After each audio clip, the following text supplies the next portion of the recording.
MSME. And I think we should really appreciate that Honorable Minister, in the very first instance, he said that we'll come here and listen to your problems. I think that's a very good gesture on his part. I think I'm aware that this e-Khata has a lot of issues. But still we are also actually pushing for this reform. As you know that this was also in the interest of ease of doing business only, this e-Khata has been introduced. Okay, so I think we wanted to simplify the entire system, but we wanted to cut down the corruption. But of course, I think you also know what are the problems that we face. But finally, if anything has to happen speedily, and if all this red tapeism has to be cut, definitely it has to be done online only. I think you all agree with me. But only we have to strengthen the system. I think that is where we have to pay attention. I think even when there was a review of city corporations, Honorable Minister has also given very strict instructions that the progress of e-Khata is found to be very, very poor. So we are having some 75 lakh, more than 75 lakh properties, but of course officially we are saying it is 75 lakh. But the number of e-Khatas we have given must be around 15 lakhs. So we have a long way to go. And here I think one of the issues that was raised by the chairman of District Coordination Committee, that with regard to Tumkur, that is you have two industries that have actually newly come and they have joined the corporation area. Usually what we try to tell is from the date of handing over by KADB to the municipality, that will be the cut-off date for us for the payment of any property tax. They have not handed over. Oh, they have not handed over. So I think this is an issue that we have to take it up with KADB also, because these are unique problems that we need to actually address. And given the importance of MSME industries, I think you actually form the backbone of all our entire commerce. Yes. So definitely we need to pay attention. So what is happening is every time when we speak about this e-Khata, ನಾವು ಯಾವಾಗಲೂ ಅಷ್ಟೇ ಇಲ್ಲಿ ನಾವು ಮಾತನಾಡುವಂಥದ್ದು ಜನರ ಬಗ್ಗೆನೇ ಮಾತಾಡ್ತೀವಿ, citizens ಬಗ್ಗೆನೇ ಮಾತನಾಡ್ತೀವಿ. Specific ಆಗಿ MSME ಇಂಡಸ್ಟ್ರೀಸ್ಗೆ ಅವರಿಗೆ ಏನು ಬೆನಿಫಿಟ್ ಮಾಡಬೇಕು ಅಂತ ಅನ್ನುವಂಥದ್ದು ನಮ್ಮ ರಿವ್ಯೂ ಮೀಟಿಂಗಲ್ಲೂ ನಾವು ನೋಡೋದಿಲ್ಲ. That has been our last consideration. I think this kind of an interaction makes us realize what kind of problems that small industries face. I think big industries, they know how to actually, they know the route, how to get their problems solved.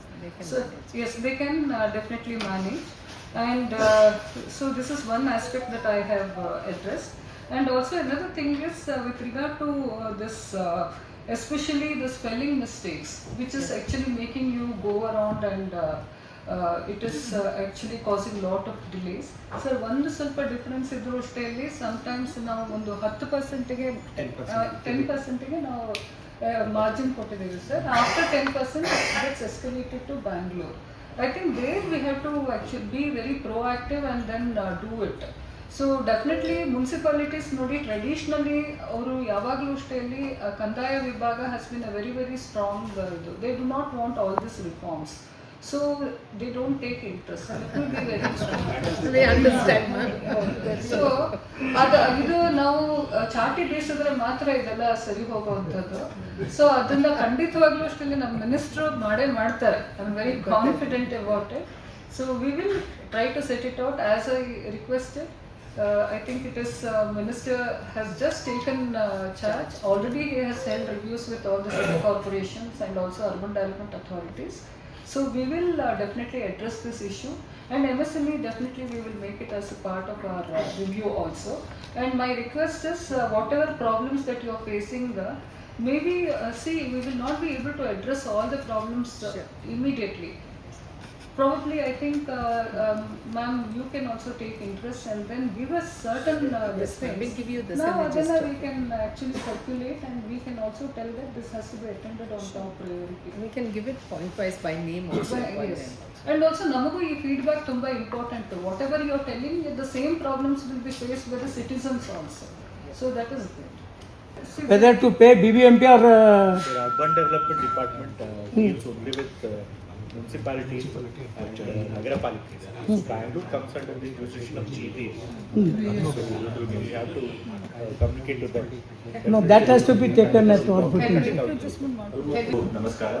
ಇವತ್ತು ಕರ್ನಾಟಕ ವಾಣಿಜ್ಯ ಮತ್ತು ಕೈಗಾರಿಕಾ ಮಹಾಸಂಸ್ಥೆ MSME day ಮತ್ತು ಅದ್ರ ಜೊತೆಗೆ ನಿಮ್ಮ ನಿಯಮಿತವಾಗಿ ನೀವೇನು ಮ್ಯಾನೇಜಿಂಗ್ ಕಮಿಟಿ ಮೀಟಿಂಗ್ ಮಾಡ್ತೀರಿ, ಈ ಮೀಟಿಂಗ್ನಲ್ಲಿ ಈ ಖಾತಾ ಮತ್ತು ನಿಮ್ಮ MSME ಕೈಗಾರಿಕೆಗಳಿಗೆ ಎದುರಿಸ್ತಿರುವಂಥ ಸಮಸ್ಯೆಗಳ ವಿಚಾರವಾಗಿ ಒಂದು ಸಂವಾದನ ಏರ್ಪಡಿಸಬೇಕು ಅಂತ ಹೇಳಿ ನಮ್ಮನ್ನು ಕೂಡ ಇವತ್ತು ಕರೆದಿದ್ದೀರಿ. ನನ್ನನ್ನು ಮತ್ತು ನಮ್ಮ ಇಲಾಖೆಯ ಕಾರ್ಯದರ್ಶಿಗಳಂತ ಕಾವೇರಿ ಅವ್ರನ್ನ ಬಹಳ ಸಂತೋಷವಾದಂಥ ವಿಚಾರ. ಈಗಾಗಲೇ ಉಮಾರೆಡ್ಡಿ ಅವ್ರು ಮಾತಾಡ್ತಾ ಇರ್ಬೇಕಾದ್ರೆ ಹೇಳ್ತಿದ್ರು MSMEಗಳು ಅತಿ ಸಣ್ಣ ಮತ್ತು ಮಧ್ಯಮ ಕೈಗಾರಿಕೆಗಳು ಏನಿದ್ದಾವೆ ಅದು ಬಹಳ ಪ್ರಮುಖವಾದಂಥ ಪಾತ್ರನ ವಹಿಸುತ್ತೆ ರಾಜ್ಯ ಮತ್ತು ದೇಶದ ಅಭಿವೃದ್ಧಿಯಲ್ಲಿ. ಯಾಕೆಂತಂದ್ರೆ ಈಗಾಗಲೇ ಅವ್ರು ಮಾತಾಡ್ತಾ ಹೇಳಿದ್ರು ಅತಿ ಹೆಚ್ಚು ಉದ್ಯೋಗಾವಕಾಶಗಳನ್ನು ರಾಜ್ಯದಲ್ಲಿ ಮತ್ತು ದೇಶದಲ್ಲಿ ಕೊಡ್ತಿರೋದು ಅಂತಂದರೆ MSMEಗಳು.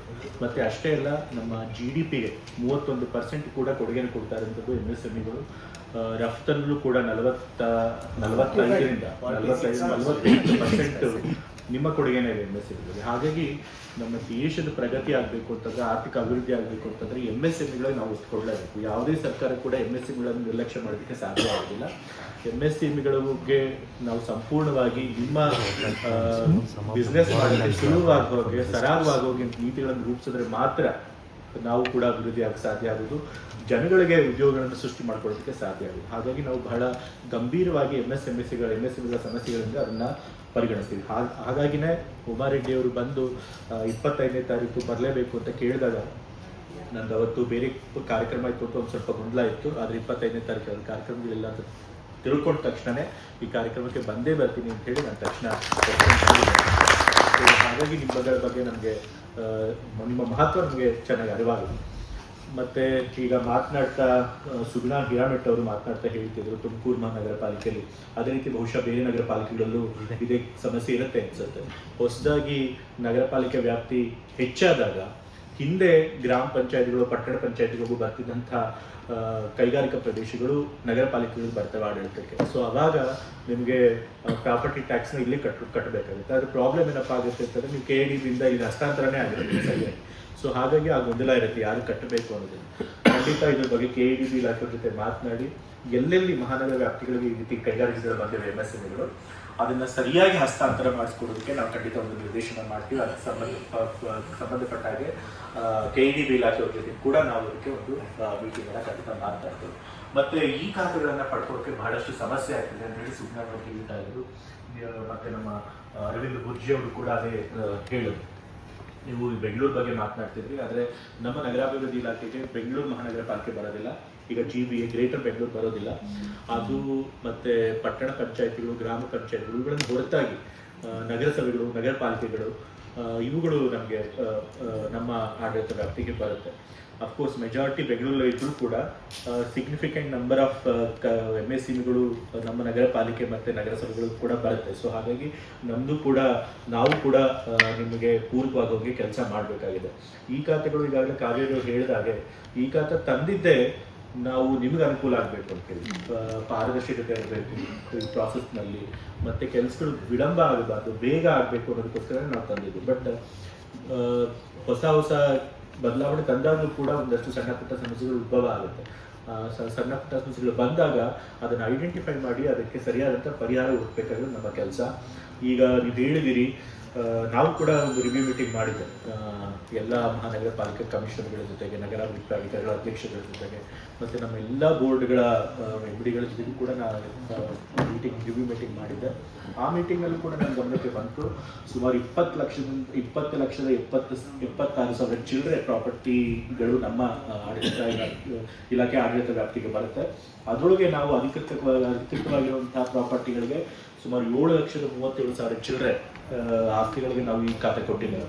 ಅನಧಿಕೃತವಾದಂತಹ 1,02,000 ಚಿಲ್ಲರೆ ಪ್ರಾಪರ್ಟಿಗಳಿಗೆ ಈ ಖಾತೆ ಕೊಟ್ಟಿದ್ದೇವೆ. ಆದರೆ ಇನ್ನೂ ಸುಮಾರು 11 ಲಕ್ಷಕ್ಕಿಂತ ಹೆಚ್ಚು ಪ್ರಾಪರ್ಟಿಗಳನ್ನ ನಾವು ಈ ಖಾತೆ ಕೊಡೋಕ್ಕಾಗಿಲ್ಲ. ಸೊ ಆಲ್ ಇನ್ ಆಲ್ ನಾವು 40% ಆಸ್ತಿಗಳಿಗೆ ಮಾತ್ರ ನಾವು ಈ ಖಾತೆ ಕೊಟ್ಟಿದ್ದೇವೆ. ಸೊ ಹಾಗಾಗಿ ಇನ್ನೂ 60% ಆಸ್ತಿಗಳು ಈ ಖಾತೆ ಕೊಡಬೇಕಾಗಿದೆ. ಸೊ ಎಲ್ರಿಗೂ ಸ್ಪಷ್ಟವಾಗಿ ಕಾಣಿಸ್ತಿರೋದು ಖಂಡಿತ ಇದರೊಳಗೆ ಸಮಸ್ಯೆ ಇದೆ, ಬಹಳ ವಿಳಂಬ ಆಗಿದೆ. ಇದನ್ನು ಸುಧಾರಿಸಬೇಕಾಗಿರುವಂಥದ್ದು ನಮ್ಮ ಕೆಲಸ. ನಾನು ಮಾತನಾಡ್ತೀನಿ. ಇನ್ಫ್ಯಾಕ್ಟ್ ಕೆಲವು ದಿವಸಗಳ ಹಿಂದೆನೇ ನಾನು ನಮ್ಮ ಸೆಕ್ರೆಟರಿ ಜೊತೆ ಇದೇ ವಿಷಯವಾಗಿ ಮಾತನಾಡ್ತಾ ಇದ್ದೆ. ಈ ಖಾತಾ ಬಗ್ಗೆ ಬರೀ ಇಂಡಸ್ಟ್ರಿಗಳು ಮಾತ್ರ ಅಲ್ಲ, ಇವನ್ ನಾಗರಿಕರು ಕೂಡ ಬಹಳಷ್ಟು ಕಂಪ್ಲೇಂಟ್ ಕೊಡ್ತಿದ್ರು. ಮತ್ತು ಕಾವೇರಿ ಅವ್ರು ಹೇಳಿದಾಗ ನಾವು ಯಾವಾಗಲೂ ರಿವ್ಯೂ ಮೀಟಿಂಗ್ ಮಾಡಬೇಕಾದ್ರೆ ನಾಗರಿಕ ಸೌಲಭ್ಯಗಳ ಬಗ್ಗೆನೇ ಹೆಚ್ಚು ತಲೆ ಕೆಡಿಸ್ಕೊಂಡಿರ್ತೀವಿ. ಇಂಡಸ್ಟ್ರಿಗಳು ನಮಗೆ ಬರುತ್ತೆ ಅನ್ನೋದು ಮತ್ತೆ ಹೋಗ್ಬಿಡುತ್ತೆ. ಮೀಟಿಂಗ್ನಲ್ಲಿ ಬಹಳ ಕೊನೆಗೆ ತೆಗೆದುಕೊಳ್ತೀವಿ. ಸೊ ಹಾಗಾಗಿ ನಿಮ್ಮ ಜೊತೆ ಈ ರೀತಿ ಪದೇ ಪದೇ ಇಂಟ್ರಾಕ್ಷನ್ ಆದರೆ ಖಂಡಿತ ನಿಮ್ಮ ಸಮಸ್ಯೆಗಳು ಕೂಡ ನಮ್ಗೆ ಗಮನಕ್ಕೆ ಬರುತ್ತೆ. ನಾವು ಮಾಡಬೇಕಾದ್ರೆ ಮೀಟಿಂಗ್ನಲ್ಲಿ ಅದನ್ನು ಕೂಡ ಆದ್ಯತೆ ಮೇರೆಗೆ ಅದನ್ನು ತೆಗೆದುಕೊಳ್ಳೋಕೆ ಸಾಧ್ಯ ಆಗುತ್ತೆ. ಸೊ ಹಾಗಾಗಿ ನಿಮ್ಗೆ ಈ ಖಾತೆಗಳಲ್ಲಿ ಏನು ಸಮಸ್ಯೆ ಇದೆ ನೀವು ಹೇಳಿದ್ದೀರಿ. ಒಂದು KDB ಇಂದ ನಮಗೆ ಹಸ್ತಾಂತರ ಆಗಬೇಕು, ಹಸ್ತಾಂತರ ಆದಮೇಲೆ ಸ್ಪೆಲ್ಲಿಂಗ್ ಮಿಸ್ಟೇಕ್ಗಳು ಆಗಿದ್ರು ಕೂಡ ಅಪ್ಲೋಡ್ ಮಾಡ್ಕೊಡೋಕೆ ನನಗೆ ತೊಂದರೆ ಆಗುತ್ತೆ ಅಂತ ಹೇಳಿ. ಸೊ ಅದಕ್ಕೂ ಕೂಡ ಈಗಾಗಲೇ 10% ನಾವು ಅವಕಾಶ ಕೊಟ್ಟಿದ್ದೀವಿ. ಸ್ಪೆಲ್ಲಿಂಗ್ ಮಿಸ್ಟೇಕ್ ಆಗಿದ್ರು ಕೂಡ 10% ಅದನ್ನು ಎಕ್ಸೆಂಪ್ಟ್ ಮಾಡಬೇಕು ಅಂತೇಳಿ. ಆದರೆ ಇನ್ನೂ ಹೆಚ್ಚಿನ ಎಕ್ಸೆಂಪ್ಷನ್ ಕೊಡಬೇಕಾಗಿದೆ ಅದಕ್ಕೆ. ಸೊ ಅದನ್ನು ಅಧಿಕಾರಿಗಳಿಗೆ ಚರ್ಚೆ ಮಾಡಿ ಸುಧಾರಿಸ್ಬೋದು. ಖಂಡಿತ ಅದನ್ನು ಮಾಡ್ತೇವೆ. ಮತ್ತು ಕೆಲವು ಕಡೆ ಪ್ರಾಪರ್ಟಿ ಟ್ಯಾಕ್ಸು ಕೂಡ ಬಹಳಷ್ಟು ಇದೆ. ಅದರೊಳಗೆ ವಾಟರ್ ಬಿಲ್ಲು ಅದೆಲ್ಲ ಜಾಸ್ತಿ ಇದೆ ಅಂತ ಹೇಳಿ ಉಜ್ಜಿಯವ್ರು ಹೇಳಿದರು. ಅದನ್ನು ಕೂಡ ನಾವು ರಿವೈಸ್ ಮಾಡುವಂಥ ಪ್ರಯತ್ನ ಮಾಡ್ತೀವಿ. ಎಷ್ಟು ವರ್ಷಗಳಿಂದ ಅದು ಜಾಸ್ತಿ ಆಗಿದೆ, ಅದು ಇಂಡಸ್ಟ್ರಿಗಳಿಗೆ MSMEಗಳಿಗೆ ತಕ್ಕನಾಗಿದೆಯಾ ಇಲ್ವಾ ಅನ್ನೋದನ್ನು ನೋಡಿ ಅದನ್ನು ಕೂಡ ಸಾಧ್ಯ ಆದರೆ ರಿವೈಸ್ ಮಾಡುವಂಥ ಪ್ರಯತ್ನ ಮಾಡ್ತೇವೆ. ಮತ್ತು ಮೂಲಭೂತ ಸೌಕರ್ಯಗಳನ್ನ ಕೊಡಿಸ್ಬೇಕು. ಹೇಳಿದ್ರಿ ವಾಟರ್ ಸಪ್ಲೈ ಬರ್ತಿಲ್ಲ, ನಿಮಗೆ ಟ್ಯಾಂಕರ್ಗಳಿಂದ ನೀರು ತೊಗೊಂಡ್ಬರ್ಬೇಕು. ನಮ್ಮಿಂದ ನೀರು ತೆಗೆದಕ್ಕಿಂತ ಹೆಚ್ಚಾಗಿ ನೀವು ಪ್ರೈವೇಟಿಂದ ಟ್ಯಾಂಕರ್ಗಳು ತೆಗೆದುಕೊಂಡ್ರೆ ನಿಮ್ಗೆ ಹೆಚ್ಚು ವರ್ಕೌಟ್ ಆಗುತ್ತೆ ಅಂತ ಹೇಳಿದ್ರಿ. ಸೊ ಹಾಗಾಗಿ ಮೂಲಭೂತ ಸೌಕರ್ಯಗಳು ನಿಜವಾಗ್ಲೂ ಕೊಡಲೇಬೇಕು ಕೈಗಾರಿಕೆಗಳು. ಅದು MSMEಗಳು ಇಷ್ಟೆಲ್ಲ ನಮಗೆ ಮಹತ್ವದ್ದಾಗಿದೆ ಅಂತ ತಿಳ್ಕೊಂಡಿದ್ರು ಕೂಡ ನಾವು ಮೂಲಭೂತ ಸೌಕರ್ಯಗಳು ಕೊಟ್ಟಿಲ್ಲ ಅಂತಂದರೆ ಅದು ನಮಗೆ ತಪ್ಪಾಗುತ್ತೆ. ಬಟ್ ಈಗಾಗಲೇ ನಿಮ್ಗೆ ಗೊತ್ತಿರೋ ಹಾಗೆ ಎಷ್ಟೊಂದು ಟೈರ್ 2 ಟೌನ್ಸ್ಗಳಲ್ಲಿ, ಟೈರ್ 3 ಟೌನ್ಸ್ಗಳಲ್ಲಿ ನಾವು ಇದುವರೆಗೂ ಪೂರ್ತಿಯಾಗಿ ನೀರು ಸರಬರಾಜು, ಒಳಚರಂಡಿ ವ್ಯವಸ್ಥೆ ಇದನ್ನೆಲ್ಲ ಮಾಡೋಕ್ಕಾಗಿಲ್ಲ. ಬಟ್ ಆದರೂ ಕೂಡ ನಾವು ಇರೋ ಅಂಥ ಅನುದಾನದಲ್ಲೇ ಆದಷ್ಟು ಎಲ್ಲ ಮೂಲಭೂತ ಸೌಕರ್ಯಗಳನ್ನು ಕೊಡಿಸುವಂಥ ಕೆಲಸ ಮಾಡ್ತಾ ಇದ್ದೀವಿ. ನಿಮ್ಮ ಇಂಡಸ್ಟ್ರಿಗಳಿಗೆ MSMEಗಳಿಗೆ ಪ್ರತ್ಯೇಕವಾಗಿ ನಾವು ಅನುದಾನ ಕೊಡಿಸೋಕ್ಕೆ ಸಾಧ್ಯ ಆಗುತ್ತೆ ಅನ್ನೋದನ್ನು ಕೂಡ ನಾವು ಪರಿಗಣಿಸಿ ಅದ್ರ ಬಗ್ಗೆ ಕೂಡ ಚರ್ಚೆ ಮಾಡ್ತೇವೆ. ಮತ್ತು ಹಲವಾರು ಡಿಪಾರ್ಟ್ಮೆಂಟ್ಗಳಿಂದ ನಿಮಗೆ ದಾಖಲೆಗಳು, ದೃಢೀಕರಣ ಪ್ರಮಾಣ ಪತ್ರಗಳನ್ನೆಲ್ಲ ಪಡ್ಕೊಳ್ಬೇಕಾಗಿದೆ. ಅದು ಕೂಡ ನಿಮಗೆ ಸಮಯ ಹಾಳಾಗ್ತಿದೆ ಅಂತ ಹೇಳಿದ್ದೀರಿ.